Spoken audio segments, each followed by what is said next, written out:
Looks like we're good, Will.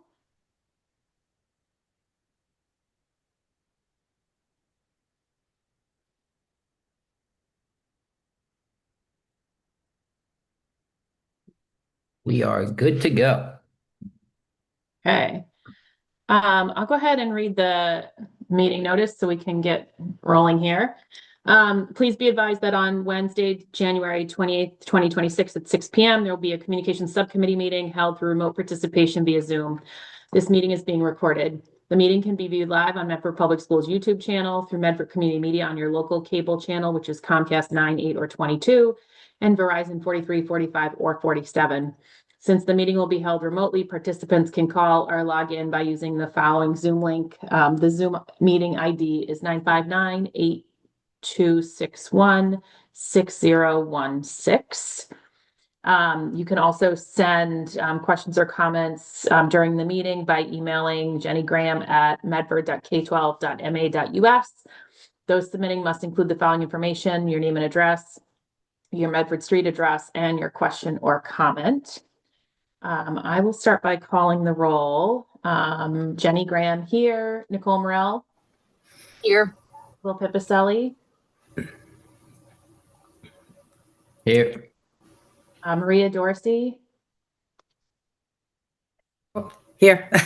Hi, Maria, and Marissa Desmond. I don't see Marissa on. Okay, so we have 3 present, 1 absent in terms of voting members. So we have a quorum. And then welcome Emma, who is from the City of Medford's communications team. Thank you for joining us. I know it's like a busy night in Medford, but we think you picked the best meeting to come to.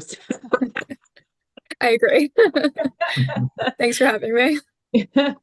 And then the other folks on the call, I think for those of you who may not have met some of the other folks on the call, Jen Carlson, Matt Galino, Linda Laporto, and Adele Sands are all from Left Field. They're our owner's project manager. Hi, everyone. And then Matt Rice and Helen Fantini are from SMMA. They're from our team of architects. So welcome, everybody. So our agenda tonight is a couple of things. One is to talk about both the upcoming scheduled meetings and to think about who our key audiences are in Medford and how we reach them. So I think Emma, you'll be like really, really helpful in that conversation. So I did put together, with Linda's help, a starting point just to get us like going in the right direction in terms of like thinking about all the various audiences and what they might want to know. And I think we may or may not have identified all of the audiences, or we may want to spike them out as we move along. So since it is a fairly small group, I think we can not worry so much about hand raising and those kinds of things, but just go ahead and like get this document in shape. So let me share my screen.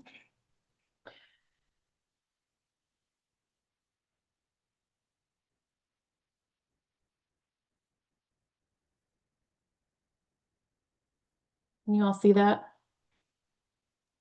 Yep. Okay, great.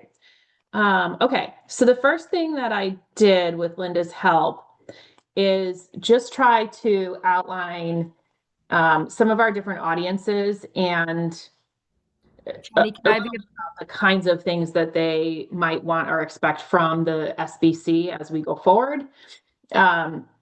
So I'll start with like the row across the top just to give you an orientation of what's here, and then we can maybe like move through the different audiences without, we don't have to like repeat everything all along the way. But and then I think once we like maybe like go through all of them, we can talk about like what's missing, and specifically like in places where we have some placeholders or some question marks or nothing at all, like we can talk about like how to fill those in. So like if you go across the top of this grid, we have our stakeholder group. So for example, the school committee, and then what we tried to do was like group them into like some categories of what their primary concerns might be. So not everybody cares about the same things, and lots of people like sort of end up in many of these buckets. So I tried to focus on like the primary things. And then the communication objectives, really sort of like in a big broad sense, keeping the school committee informed on the status of the project in the ed plan, obtaining the required votes on the ed plan, for example. And then the preferred channels for the school committee is pretty easy. We have meetings. I provide a monthly update. We hold special sessions. It's all very like streamlined and regulated. So everything that happens with the school committee happens via a formal meeting. So they're like easy to articulate in this way. And then just some like frequency and notes that I try to plug in, mostly so that if there are people who are joining us or watching, they have some sense of like what is happening already, because there is actually a lot happening. So if I go down this list, hold on one second. Where did that go? I think I lost something here.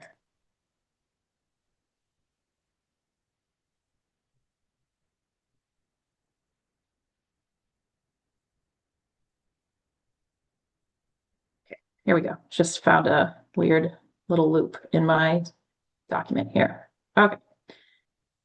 So back. Okay. So the first two categories are school committee, city council. I think one of the things that, there will be times where the city council will have to meet to take formal votes, but that will come like much later in the process. So I think for now and for the feasibility study, just primarily what I'm hoping this document can carry us through. There's not an active like set of requirements for the council to weigh in, but we obviously want to keep them included and involved. So we did talk about, we did have some members of the council join us on Monday night when we reviewed the ed plan and the status of the project. So that was great. And then as we kind of look forward, a couple of the things that I was thinking about is like, do we do some sort of quarterly update for them, which I could certainly talk to the council about. And then the other things that I thought might be helpful is like a CC to them on updates that go out to parents of students so that they know what their constituents are getting, which might require some expansion, superintendent, of your Friday email list so that they have access to that same information. And then invitations to the SBC meetings, and I think for those, like particularly the ones that are like important meetings where we're going to do some extra outreach. So that's sort of how this whole thing is. And then we have our legislators on the bottom of this page. So again, like their needs in terms of the things that we're wanting to keep them apprised of. They often tune into council meetings. So just including them in invitations to meetings that are already happening was sort of where I was thinking about our state delegation. And then we will have an invitation to them in March to come meet our team so that our delegation has some dedicated time to ask their questions, et cetera. And then just ad hoc updates as we go. Excuse me, Jenny. Excuse me. I have a question. Yeah. It's Maria. Hi. Is there any requirement? MSBA seems to have requirements for everything. Is there some requirement on their side as far as communication with school committee? Well, not school committee, obviously that's the group, but with the city council, with legislators, do they have some input in this? Not here. So no, formally, no. The MSBA does not have its own requirements. They tend to, and Matt and Linda, keep me honest here, they tend to rely on local communities to follow their own ordinances about how building committees and projects are done. And to my knowledge, like Medford does not have any sort of structure that is outside of our SBC. And like in other communities, they have like standing building committees that are involved in projects like this, or they have like town meeting. And there's any number of ordinances that some other communities follow in terms of these kinds of things. Like in my research, I've not found anything that requires us to do anything here in Medford, although I consider the council partners in this work. And so making sure they're informed and they know what's going on, I think is important, but not required. Just to add to that too, Jenny, one of the very few requirements that MSBA somewhat not very clearly states is that they require us to have a certain number of community forum meetings during the first process of the PDP and PSR. I think left field, correct me if I'm wrong, I believe they require us to have 3 public meetings of some sort in the first stage. Yeah, it's 3. It's only 3, and we'll end up doing more than that. For this, we typically do. But yeah, it's usually 3 formal, like, community forums that are required. I will add that the only approval that we really need from city council is the approval on the debt exclusion. So they'll have to approve whatever the total project cost ends up being at the end of schematic design before it goes out to vote. In Medford, the council will have to approve that debt exclusion, whatever it ends up being. So, but from a scope and like what's going in the building standpoint, it's not, unless it's specific to Medford, which, as Jenny said, doesn't seem to be the case. That, there's not really a requirement through the MSBA for city council to like approve the project aside from the debt exclusion.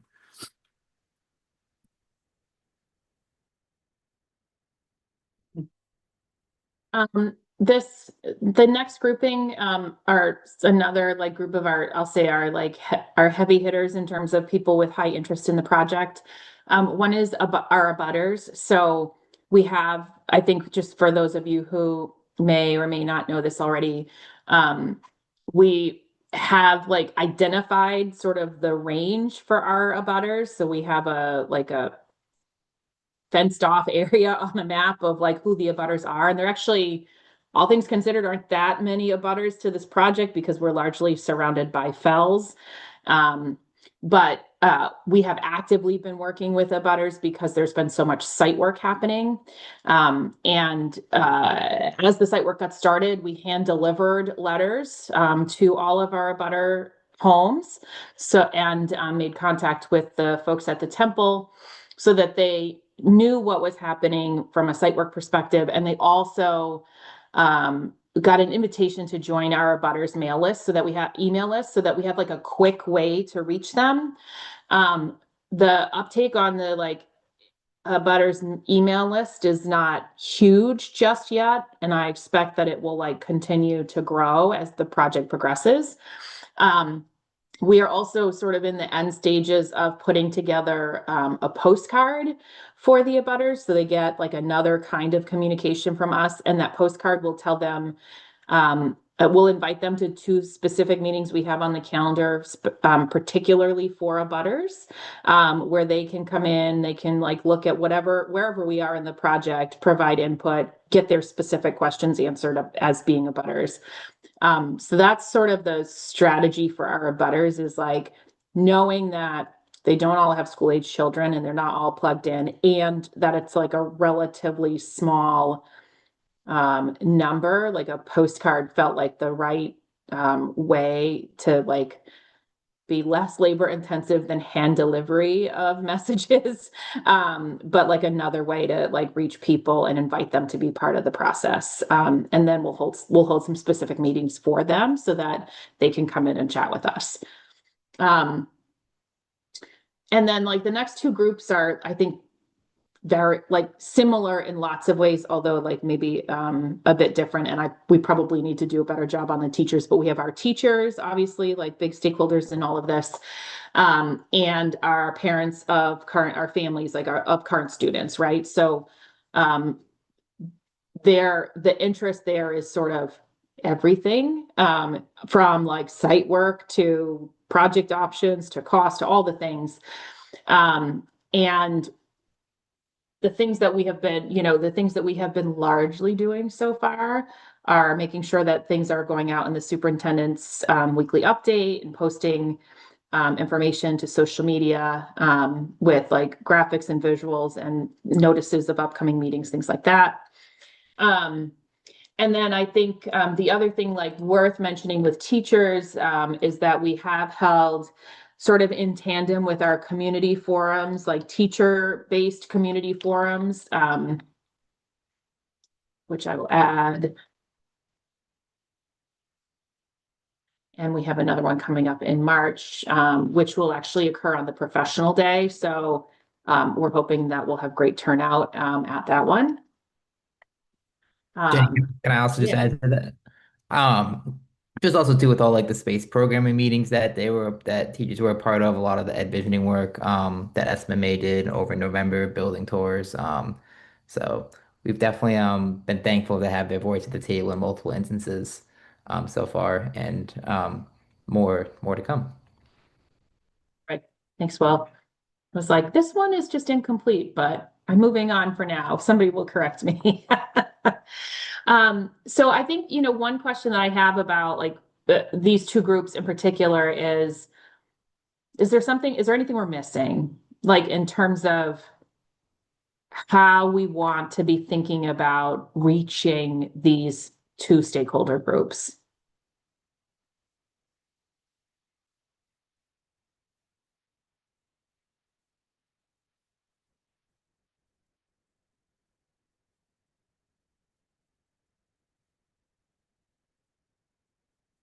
It's like Maria's trying to come up with me. I'm going to give her a second.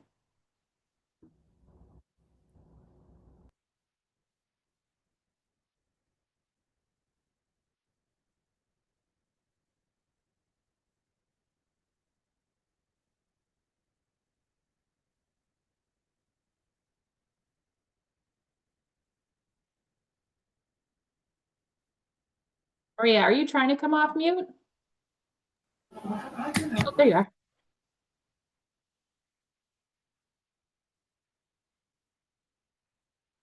You're on mute again, Maria. Okay, you you are. can hear me. All right, sorry. I'm on a Chromebook rather than my Mac, and I'm having a little difficulty.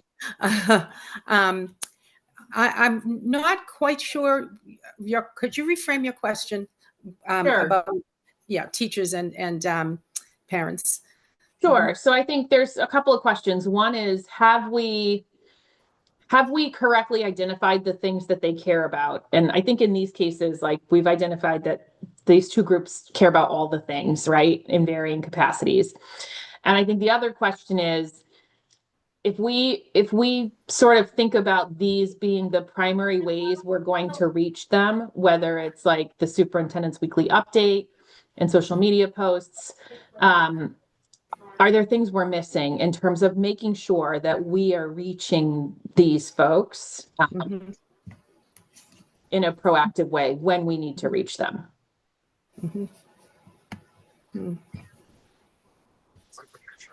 Jenny, it's Nicole, and I apologize if you mentioned this. I'm operating on like 2 brain cells with a head cold. But the Gotta Know Medford, I mean, maybe it's not all of the time, but them being one of our few news sources in the city, that's not social media, that's not direct email, that could be useful. Yeah, I think that's actually a great call out. I'm going to give them their own row. And I was supposed to meet with one of the editors there today, and we had to reschedule. So I'm going to just put them on as a placeholder right now. But yeah, I think that's a great call out.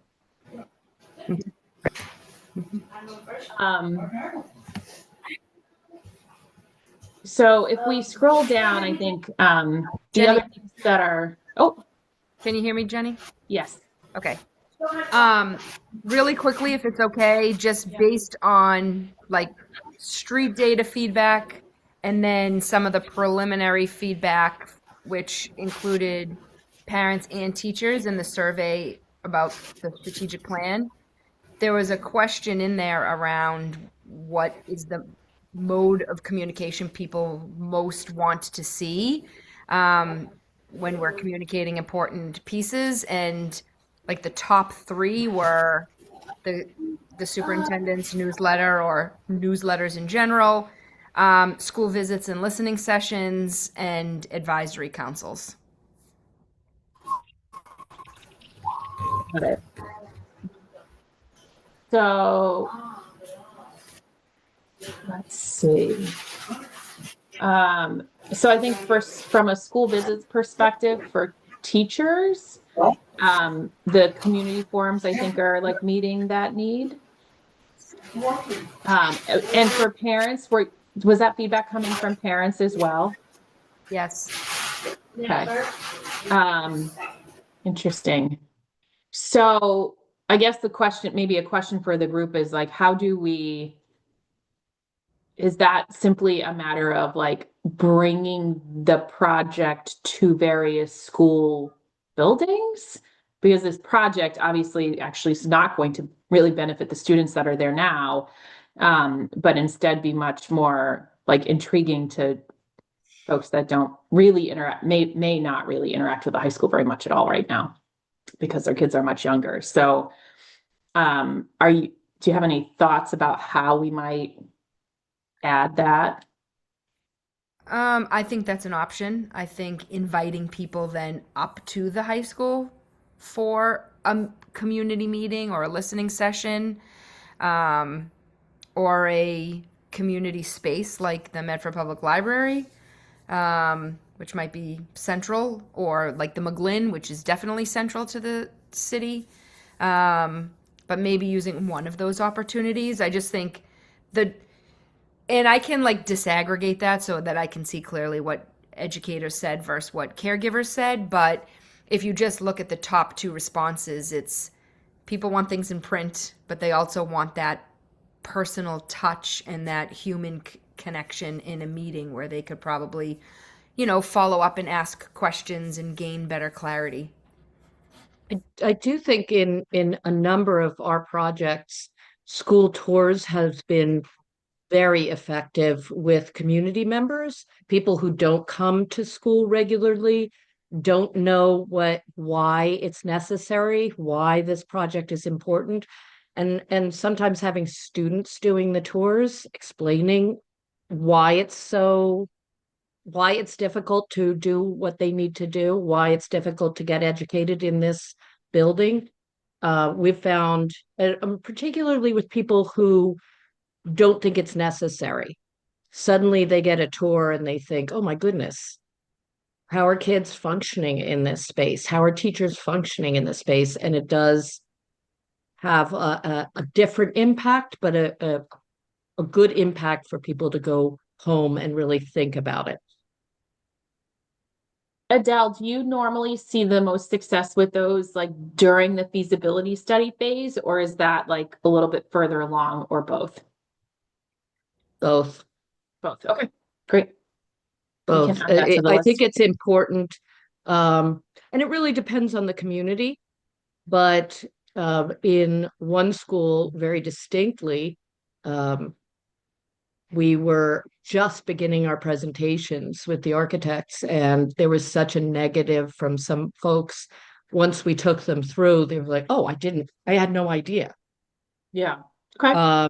And I do know that with my own project, I was getting a lot of pushback from some towns and their financial folks. And then I took them through classrooms where there was no heat source, and suddenly they were our biggest champions because kids were having classes with their coats on.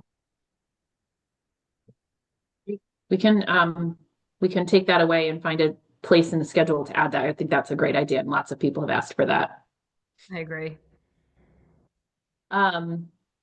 Also, just to stay on the parent side, something else that we've done successfully on other projects as well is going to the schools of the future students whenever there's events. Obviously, I think we need a little bit more information or move a little bit further into the project. But something that's been nice is for us to sort of be present with some presentation materials, whether it's a table at when there's parent-teacher conferences or some events at the other schools so that the parents are already there. And then we're there to offer answers and just updates when they're already going to the school, and it just kind of keeps it on that educational level. So that's definitely something that that we can start doing. Maybe we need a little bit more information about the project, I think, before we can make that really successful. But it's a nice way when parents are already there to not have to arrange for, childcare and get out of their homes and get to another location to find out more information. Is that most useful when we talk about like a narrowed set of options that we're considering versus like right now, I think like most of like there's a lot of permutations, but there's like 29 like rough high level options. And by the end of April, that will narrow to 3 to 5. That's our plan. And so are those meetings best held like when we have 29 options, when we have 3 to 5 options? Like where is the right level of information to think about the calendar in that way, Linda? I think it really depends on what kind of information or amount of information and feedback we want back from the parents, right? If we're looking for feedback on what they think options should be, then maybe it's earlier on. But although I think it's just completely overwhelmingly with the number of options right now. But I am hearing that it was overwhelming how many options there were. Yeah. So I think it would probably be better served when we're really, really close to sort of narrowing down at least the educational piece of the project, so that it's easier for the parents to sort of associate with that. Right now, it's just too much for them to really, unless they're really keyed into the process, it's hard for them to understand.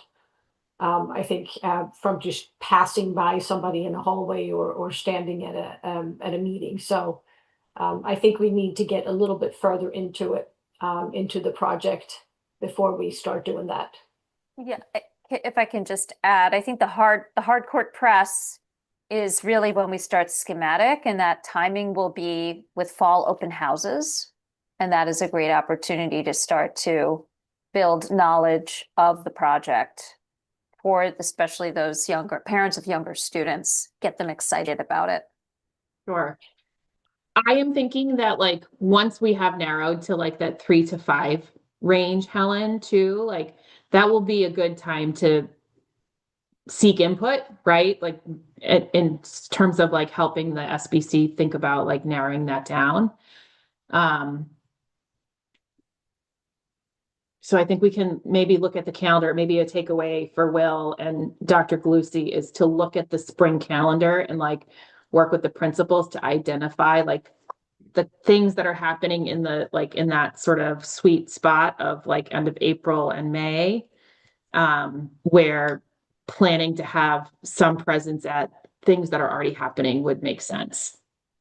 Yeah, I mean, we definitely know that May is a really a full court sprint to get to the end of the year in terms of end of year events. So I was just thinking as we were talking, like if we ask principals to identify 3 end of year events, and we can kind of coordinate, what would be best for our purposes, that seems pretty easy and flexible for everybody. Yeah. And Emma, I think this is a great question for you from the city's perspective. And we're like moving quickly into like residents without current students. I think a lot about them because many people are residents with like very young children or like hypothetical children just yet, right?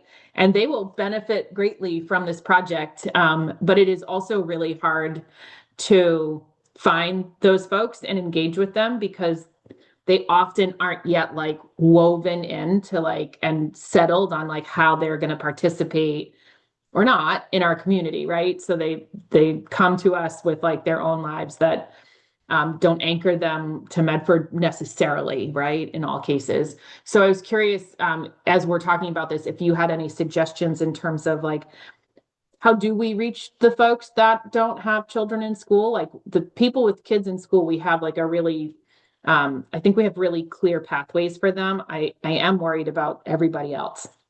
Mhm. Yeah, definitely. And I think it is going to be super important to educate those people on why they should even care about this project, which there are definitely reasons. I would say on the city side, like we're always willing to share stuff on the city social media. The mayor has newsletters that go out to like 4,000-ish people around the city. Our robocall system is also super robust. That goes out to, we have almost 50,000 contacts in that. So that's a great way to reach a ton of people across the city. Something else You we've said how done many for people get the mayor's newsletter? about 4,000, I think, right now, maybe a little less, but Okay. around there.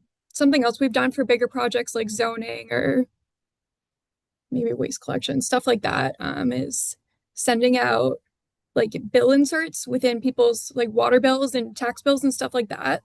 So that goes through the assessor's office, I'm pretty sure. And we can do like a half page or full page just with like general information. You could put like upcoming meetings, stuff like that on there. And Emma, do you have a sense of the timing of the because we get a water bill every 3 months? Is that right? Think so. That sounds right to me. Yeah. And so I think I just paid my water bill actually in January. So the next one would be Maybe March or April. April. Yeah. Do you have a sense of like if we wanted to put a full page insert in a water bill, like Mhm. when would we have to have it to whomever in order for that to be possible? I can reach out to Judy, who's the treasurer collector, for better information on that. But I would say maybe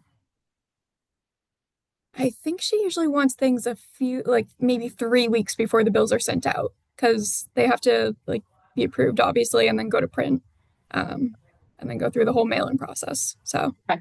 but I And can the reach mayor's out to her. newsletter goes out how often? That's monthly, the first week of every month. Okay.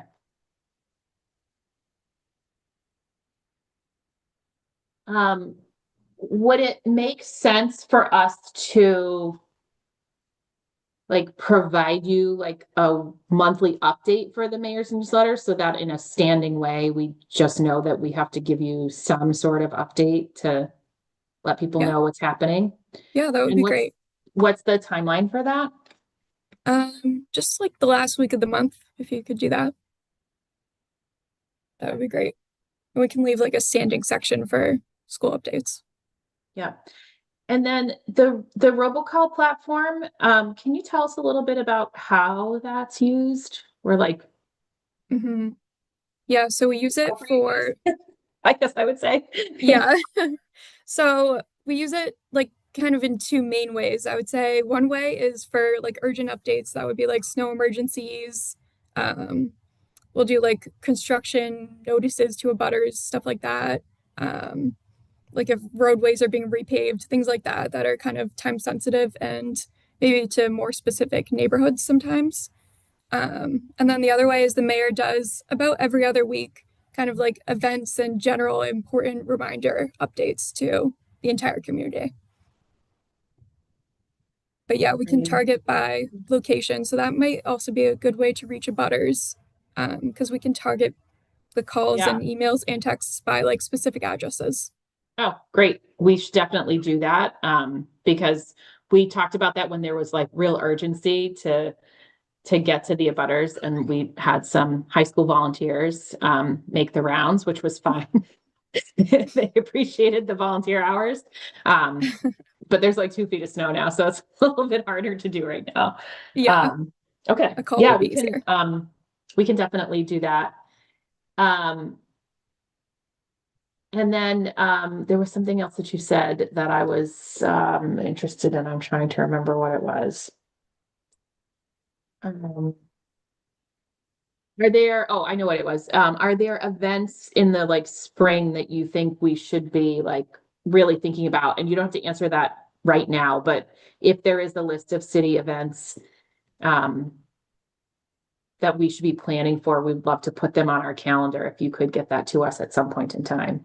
Yeah, definitely. I can think about that a little bit further. I know there's obviously like a ton of Pride events coming later May, but mostly in June. I think we do like Arab American Heritage Month events in April. So yeah, there's a bunch. So I can list a bunch of those. Yeah, I think if you can maybe give us a list of the things where you think it might make sense for us to have a table and provide people some like updates or information, et cetera, that would be great. Yep, definitely. The other question I had about the water bill, I think one of the things that I have heard like consternation about is that the water bill reaches the homeowner and like Yeah. half of our city are renters.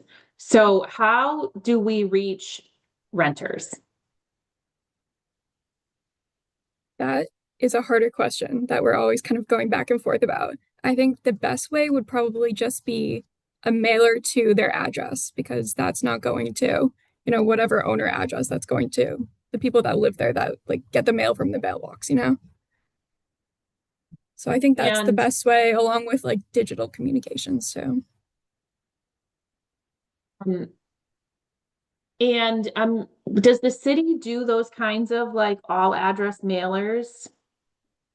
We have done them. I know like the PDS office does them probably most often. They're just kind of expensive, so we tried not to do them. Or, we're kind of cost prohibited from doing them too often. Well, that was going to be my next question was, what does that cost? Because it is a lot of houses. Yeah. Yeah, PDS would probably have the most updated information on that.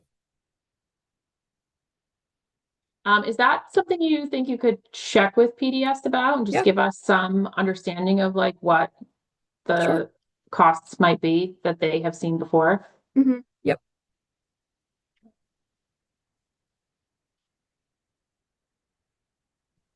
This is Jen Carlson. Sorry, my camera is kind of funky today.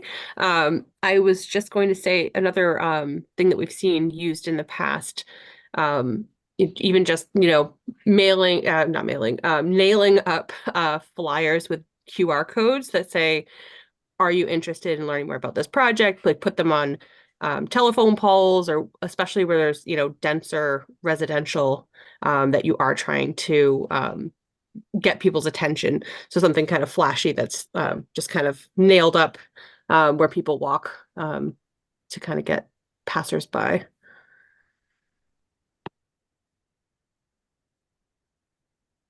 Yeah, and I think the other thing that I'm thinking about that has been suggested to me is like, do we create a mailing list of people interested in updates on this project that perhaps get like similar info to what is going to go out in like a superintendent's update. So like if we're going to send an update to this to the school community, is there a listing, is there like another mailing list of people who are interested in this? And obviously we could like push that out easily on social media and we'll get like, a few hundred people signing up.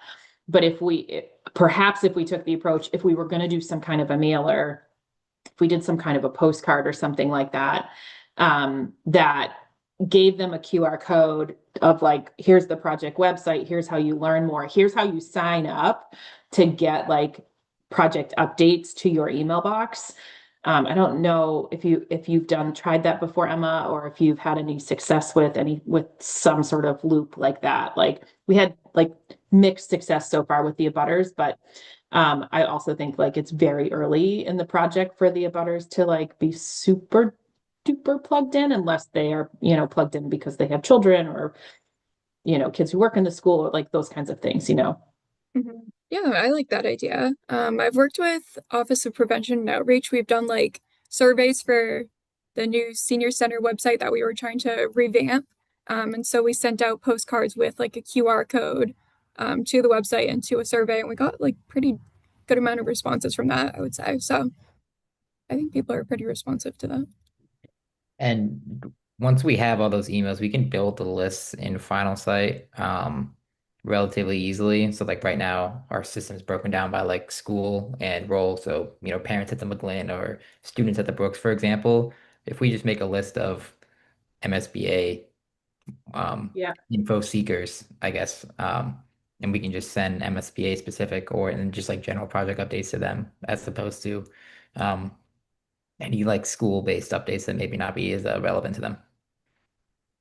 Okay. We could then also put a sign up here, so to speak, on the project website with a button where you can just click on to enter your email address to be on the mailing list. I think once you get them there, the easy part is gathering their email address. The hard part is getting them. It's like a bad circle, right? Yeah. How Yeah. do you get them the QR code to go and sign up for the mailer? The other group that I'm going to break out here is community members who require translation services.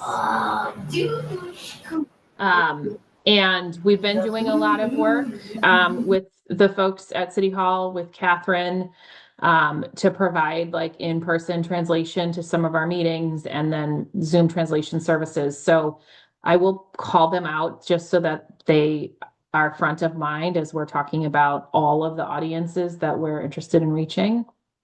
So I will add them to the list.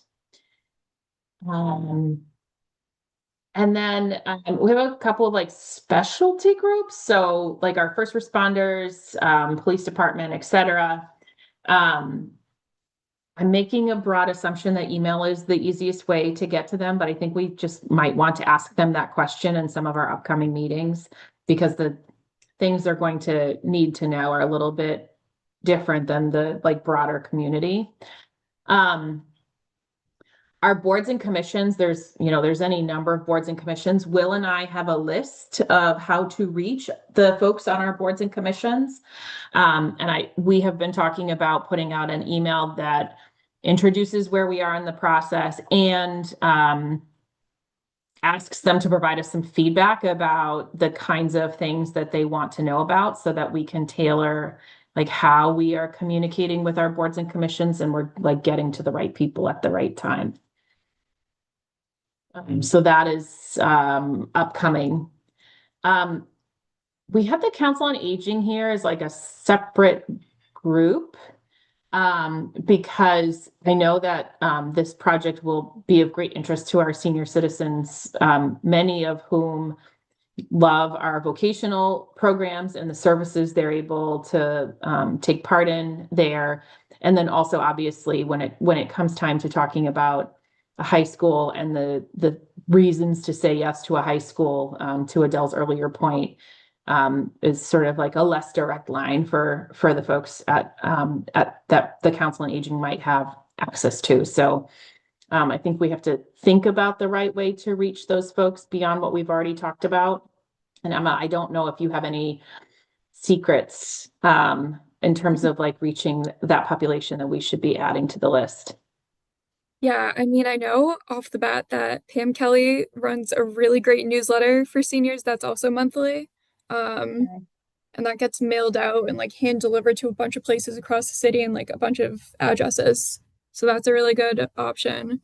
I would also say for the senior center, they do a lot of like in-person events there. So maybe during one of their like lunches or something like that, people could just go with a table and just kind of talk to people face to face. I think seniors would probably really appreciate that. I concur, Emma, absolutely. I think bringing the culinary arts, bringing cookies from culinary arts or treats and having people go to them during an event or I think that's a very good opportunity. Right on target. I have 2 districts that preferred meatloaf lunch hour specifically to come and talk. I know the mayor's a regular there when she likes to call bingo, but like we can't let the kids gamble. But other than that, I'm sure we can find something else. I can reach out to Pam and find out if she has any other suggestions about, how to make like more consistent contact with those folks. and again, like invite them to be part of the mail list so that we start like amassing a list of like the people who are interested in knowing more about the project. And then we had MHS alumni on here. And I think that's a great idea. I don't have a good sense of like how to reach the MHS alumni, or if we have a way to do that. I don't know if there's necessarily like a complete network, but I can work on that one. Okay. I would probably start with athletics as well as our like guidance department.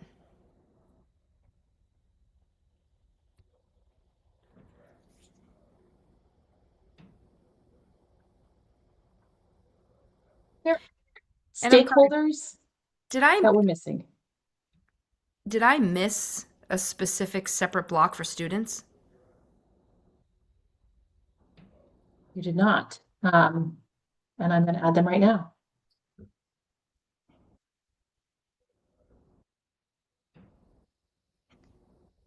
I Okay. assume that includes both high school students and potentially middle school and or elementary. And we might want to break it out there. Sometimes elementary is like it's great to do those events, and we have done them in the past, but as well, like the the benefit that's going to come from that may not be as directly tangible as talking with middle school students potentially. Do you have like 8th grade tours, Suzanne, or Yes. 7th and 8th grade tours? That would be a great, Yes, we um, do. was 7th grade. Yes, we can embed that. Okay, that's a perfect time to, Okay. Yeah, we can have something set up for like curriculum night that happens in the spring. perfect, yes.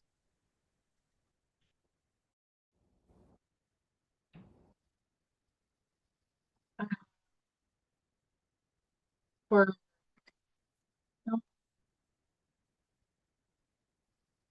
I just narrow the list of things that they're interested in. I'm going to go out on a limb and say our students are less interested in project cost. How glorious for them. Yes. The only group, the only stakeholders that don't care about that. Yeah. Okay. I would, I And don't, I don't know if it's worth adding to that list, like how it would affect like their learning. Because I was talking to a student who was filming the Mistook concert last week, and I was telling him about the project, and he was asking like, "Oh, so like, does that mean like we're gonna have to go to pods?" And I was like, "We don't know that. It's a little too early to tell." But that was one of the first things that he asked me about. So I would imagine that's on the top of mind for many of his peers. yeah, so I think, one question I have is like, what is the best way for us to be reaching students right now?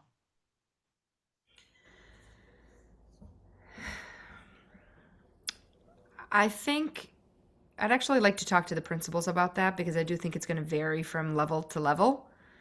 But I think there's multiple ways. I think there's clearly with school counselors, there's with building leaders, and then I think there's also with clubs and activities. I'm meeting actually with all principals on Friday, and I can start to bring this up. Okay. Yeah, that would be great. And there are different ways that we can participate in that also. I mean, if there are ways that you would like our group to engage with students, young students, and talk about the building, the process, the building, we can change it up depending on the grade level as well. Mm.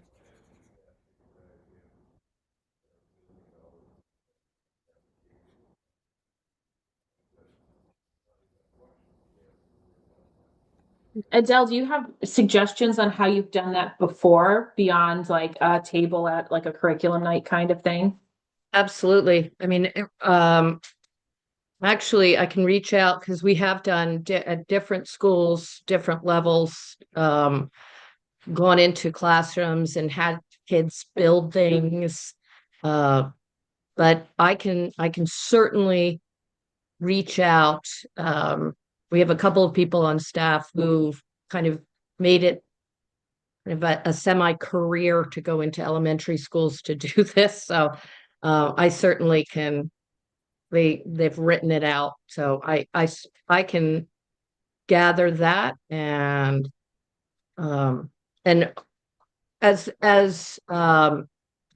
depending on the older grades, it's more interesting when we get more in the design, like when we're really designing, the older kids can participate that a lot. Yeah. But with the little ones. Do the Medford elementary schools still do that exercise where they create like create Medford, or I forget what it was. It was like the future of Medford. Yes, kindergarten. And is there like maybe an opportunity to like have them create a high school instead of Medford? I mean, is it a possibility? Yes. Do they have necessarily as kindergartners a frame of reference for what that might be? Yeah, that was what I was wondering about too. Yeah. I mean, a lot of times it's when you see what they want Medford to be, it's like a giant amusement park. Disney. There's always a zip line. They're animals. They're lots of slides. There's a giraffe in the court. Yes. Yep. I think that could actually be really fun. I can't imagine what they would come up with for a high school. I'll add it to the principal conversation. Okay. Is there anybody else like audience wise that we're missing that you all can think about? Oh, Maria? Yeah, I'm actually, it's actually not an audience question, but we really haven't talked about the community media or, the TV where people can view maybe interviews, meet the architect, meet the designer. I don't know how well used or how well, if people are taking advantage of our community stations. But I know when Suzanne's dad was the chairperson of the Building the Future, I watched that weekly show that he had, that he was showing progress and talking to people that were involved. And it wasn't question and answer. It was just, the information that they wanted to get out. And I found it very interesting. So I think maybe that's something we could think about too. And when Will and I had talked with the teachers in the TV area at the Voc, he very much wants to get involved and have the students involved. Yeah, I think that would be great. And we actually have a little like mini project Matt and I are working on in the next like week or so. So we'll start airing some fun content around like some of the space considerations that we're talking about now. And I don't know if it's for this meeting, a separate meeting, this list, a different list, but what about community partners, places of business, Tufts? We can add them. Oh, sorry. Yeah, sometimes we go to the Chamber of Commerce I was just gonna meetings. say that. Yeah.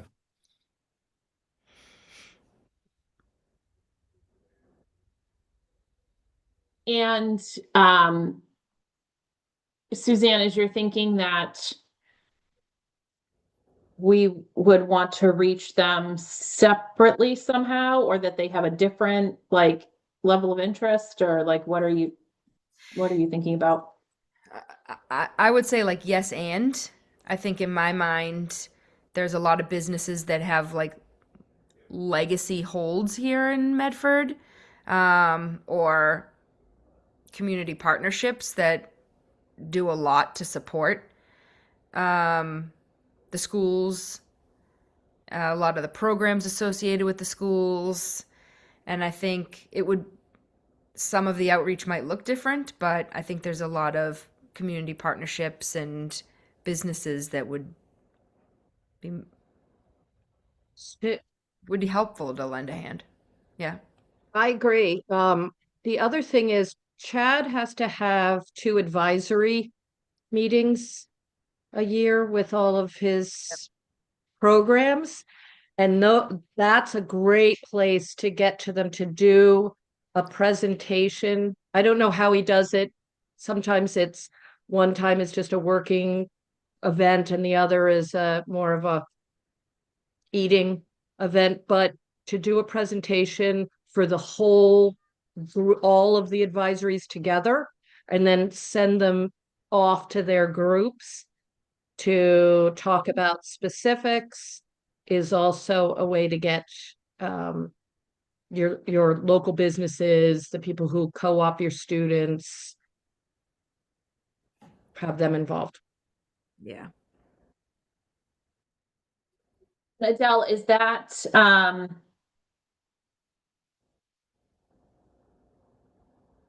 that like a schematic design activity, or is it more of a like right now activity, or both? I always think that involving the advisories, because from the very beginning, it doesn't have to be specific. Later on, next year's advisory, I mean, there's a fall and there's a spring. One can just be, we're here, this is what we're doing, this is where we are, presentation, with questions, just to keep them invested and involved and feel like they're volunteering to be on this advisory, to say your input matters to us. But then later it becomes more, are we missing something? Have we not thought about something with your program? Have we, because these are the people in industry, and say, have we not considered something that you think is coming down the pike in your program? And Suzanne, did you have other thoughts about reaching community partners? I mean, I can still continue to think about that, but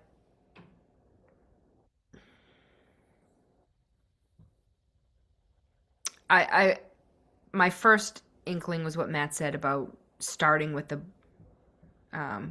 Board of Commerce, but I think there are a lot of groups that also sponsor or assist some of our school-based groups between clubs, activities, athletics, that I think we could maybe also generate a list.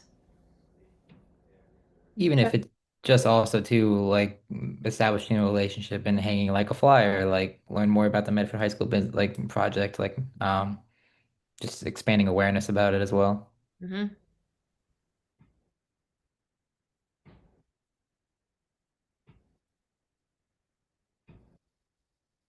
Is there anyone else that we're missing?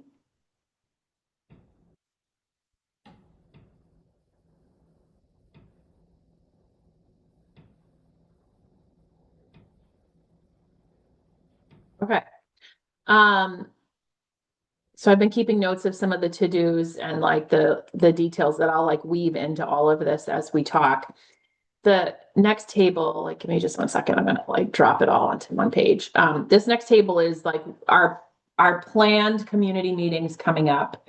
And sort of I'll say the goals of each meeting in terms of like what we're trying to accomplish, to give people a better feel for like what the pathway is. And I think the question that I had, and I'll go through the list, is, are there other things we should be doing besides like to reach the stakeholders beyond what we've already talked about, that would be like unique or different as it relates to like getting the word out about like particular meetings? Or are there things that should happen before certain meetings? Are there like places where we should be adding things in? So I'll run through the list from top to bottom, and we'll like do it in chunks. So February's busy. So on the 2nd, we have a school committee meeting. That's where we're expecting the school committee to approve the educational plan so that it can be submitted later in the month. On the 11th, we'll have a building committee meeting. We'll be reviewing our space planning findings of all the surveying work and the work that Helen and Matt's team has been doing so far. And we will see a review of the cost of the 29 initial alternatives. On the 23rd, we will have a meeting that we will where we will approve the PDP submission that's due later that week to be submitted to MSBA. And on the 25th, we'll have a meeting that's very targeted around whether or not we pursue a construction manager at risk model. And there's a presentation that we have to hear about what those options are versus design, bid, build, an application that has to go in, and then ultimately a selection committee to pick up to select the CM that all that work would happen in the spring as well. And that brings us to like community forum number 2. I didn't have the date handy, but I think it's like the first week of March. So the idea of that community forum is to say, here is this like sort of bigger point of view of like all the options that are on the table, that are still on the table, and like the rough costs associated with each of those to solicit some more input there. And then at the end of March, the building committee will meet, and what we'll be doing there is like sort of taking all the input that we have so far and saying like, what is our like decision matrix essentially? So what are the criteria that are important to us? Like what is the weighting? And then how are we gonna like have a thoughtful approach that moves from 29 to 3 to 5? So that's all happening in February and March. Any questions about any of those things, or anything that you think is not that we should be thinking about adding in that timeline, given what we have to do in meetings?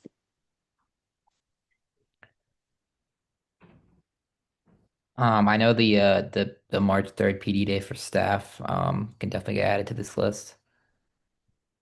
Is it the 5th for the community forum? The 5th for the forum, and then the 3rd for staff.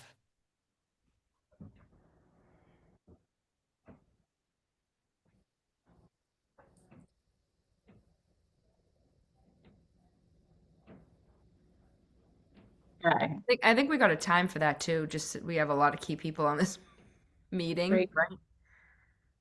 Did that already go out?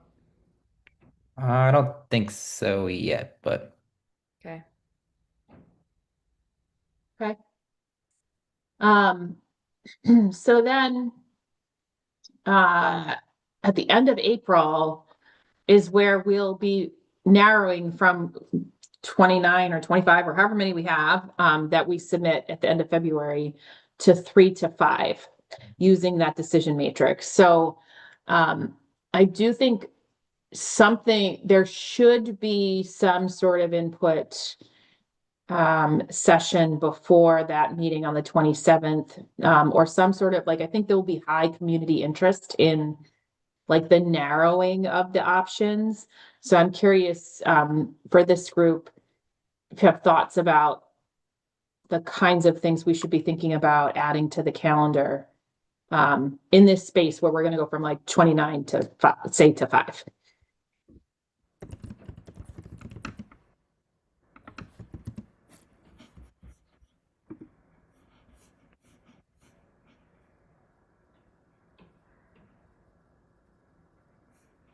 Would that be like the right time to be doing an open house?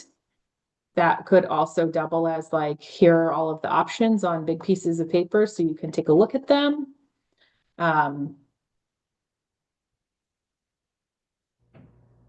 yeah, that week before that is April break, I believe. Yeah. Mm-hmm. Mm-hmm.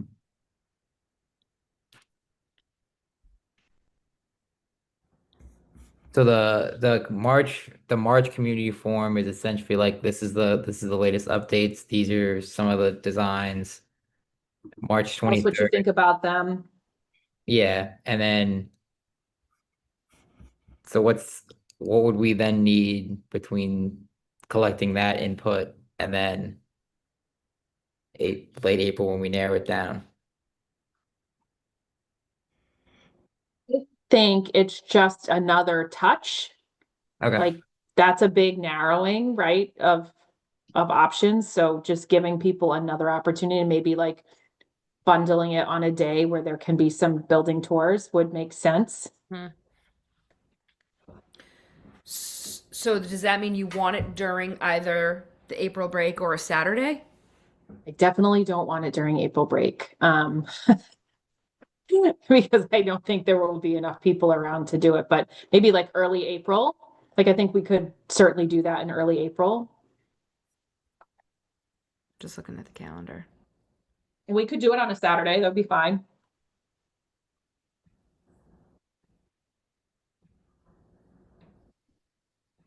So we can find a date for it. Yeah. Like add another date, but I think, does everyone on the call think that's like a good idea or is that a horrible idea? That's a good idea. Okay, perfect. Then, oh, go ahead, Adele. No, I was going to say, I mean, if you could get some kids, I mean, either honor society kids who need some time or some of any programs that really are underwhelming right now. We could have kids. Kids are very compelling on these tours. They will tell you the straight story. They will definitely tell you the straight story. Okay, then May 4th, we have a school committee meeting where we have a plan status update. On May 20th, we'll like again have a school building committee meeting and we'll have like this is where we'll have a refined cost estimate of the 3 to 5 options that we selected in April. We have a meeting on the 27th just for like additional discussion about those 3 to 5 options, wherever we're at, whatever the like back and forth is. And then the decision of which singular option will go forward is slated to be made on the June 10th meeting. So I think the other question I have is in the May-June timeframe, are there other things like we'll plan to do some community like based events in that timeframe, it sounds like. So we'll add those to the calendar for sure. But are there other like bigger events that we should be thinking about doing in that time frame?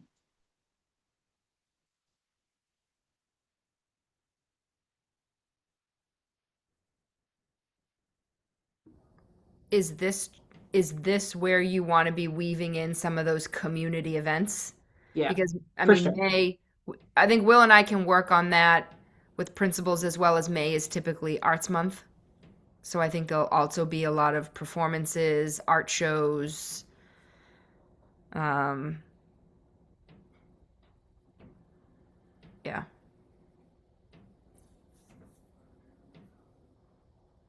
Got it. They get the whole chart. They get a whole row.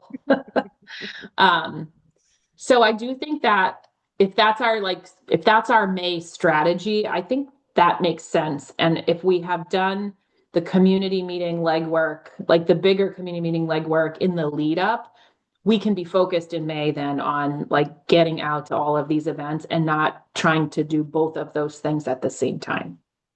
Does that make sense to everybody? Yes. Okay. What else are we missing? That seems like a question for the experts who have gone through this several times. Or Emma and Will?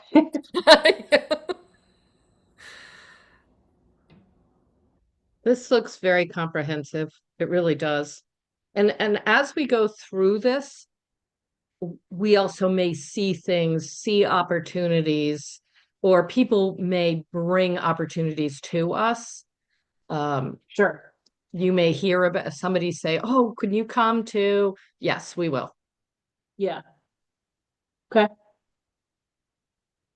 And as you I'm start going through the volunteering process too, you might get a better feel for who feels like they're getting good information and who they might give you ideas of, oh, this group is not somebody that we had thought about, but now we have two people that have said, oh, hey, I'm with this, and we didn't know about this or such a thing. So I think once you have the starting plan of reaching out, people will also give you opinions on where it's missing or where it could be useful. I think the key is just to make sure that we don't give out too much information too early, and that it's concise and it's the same consistent message to everyone, right? So that nobody ever feels left out or too clued in, if you will. Does it make sense to have any additional touch points for butters on this list later in the process? I know we talked early on about it, but like a special meeting, primarily for butters, obviously public, anyone can attend, but really to let them vocalize their concerns in a more direct way to the project team. We have 2 meetings on the calendar, one in March and one in May I or think it's May. Yeah. May. Yeah, I we think do. it's Okay, so maybe we're good there. Yep. We have 2. Okay. Yeah, March and sounds right. April right now. Okay. Yeah, and I think, one of the things that's like challenging about this is like, to the extent that you have like a lot of offshoot meetings, you are then like having a lot of conversations that everyone doesn't have the benefit of hearing, right? And I think that could become challenging for the building committee to keep track of, because they're not going to be able to be at all these meetings, and things are going to be like changing or suggested based on something they didn't hear, right? And so I think one of the things that we've been trying to do, at least so far, is like funnel people to the places where those big conversations are happening, which is the building committee meeting. And we did have a number of people come out, and I think the feedback about the Mentimeter like way to interact with the presentation has been pretty positive. So I think for those like bigger input sessions, it is helpful for those to stay like focused. But I think there'll be like, lots of good, if we can come up with like a presentation that we take out to all of these different places, and a way that we collect input. So just so that it can be shared back with everybody, I think that will be key.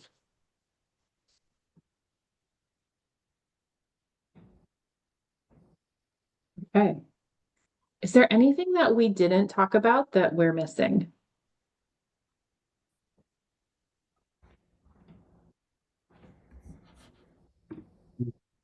And is there a vote to allow me to update this per our discussion and submit it to the larger building committee for input? So moved. This is Nicole. Thanks, Nicole. So a motion by Nicole. Is there a second? Maria? Thank you.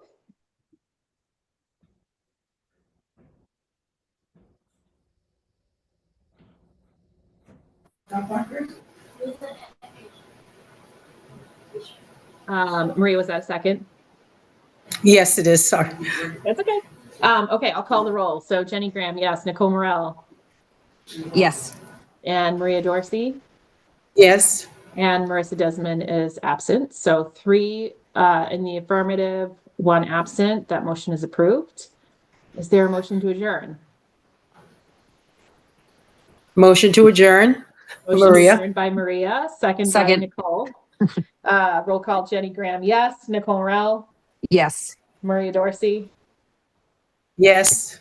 and Marissa Desmond is absent. So 3 in the affirmative, 1 absent. The meeting is adjourned. Thank you, everyone. Thank you. You have a good night. Good night. Good night, everyone. Bye. Thank you very much, everyone. Jenny, what's the language on the motion, the first one, the communications plan? To update the plan based on our conversation and submit it to the building committee for input.